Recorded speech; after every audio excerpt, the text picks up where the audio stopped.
about 5:20 this afternoon, we received a call for an outside fire, which is a one-engine response. The first engine responding noticed a building column of smoke, and he upgraded it to a full response. And so that's 4 engines, a truck, 2 BCs, and we also added a water tender because of we weren't sure about the water on the site. What we ended up finding was a large bunch of cardboard, so that's a recycling area and a baler was on fire, and it was threatening a couple of other outbuildings. The situation was complicated because power lines in the area had also caught fire along with a power pole. And then, of course, because of the large amount of fire, it took us a while. We had to secure multiple water supplies in order to get the big streams of water flowing. I can't tell you exactly when, but about 45 minutes later, we had the fire under control. There was a subsequent grass fire sparked just on the other side of the canal downstream from the fire. That was about 1 acre, and we had a couple engines on that as well. From this? Yeah, yeah. Was it a flying ember? Or? Yeah, it was flying ember. Cardboard tends to put up a lot of embers, and it was dry grass in the field, caught fire, and we had to send a couple engines over there as well.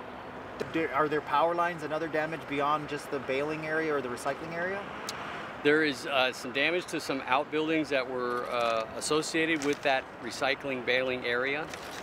I don't know exactly the extent of that. We still have, fire crews are still mopping up right now. It's still kind of hot in there. We're still flowing water. Yeah, it's persistent. I mean, even at the point where we heard that you guys had it either contained or extinguished, I mean, it's still smoldering.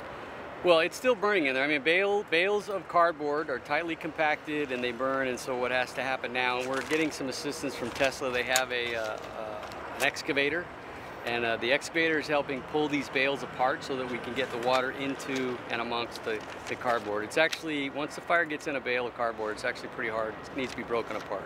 How long do you figure you're going to be out here? Oh, we'll be out here several hours, probably well into the evening. Okay. Yeah. So people should be aware that it's going to be here for a while. Yeah, and it might be putting up smoke for some time. Like I said, it takes a while to break all that stuff apart, and then we have to get water on it, spread it around. It's kind of like putting out a really, really big campfire. It just takes some time. Could it have been a lot worse? Well, a fire can always be a lot worse, yes. This one was somewhat isolated from the production building by roads and yards. So it is by geographics rather contained to itself. So I don't, on a different weather type day, any fire can turn into something much worse, but this one I think would have been difficult to spread to the rest of the facility.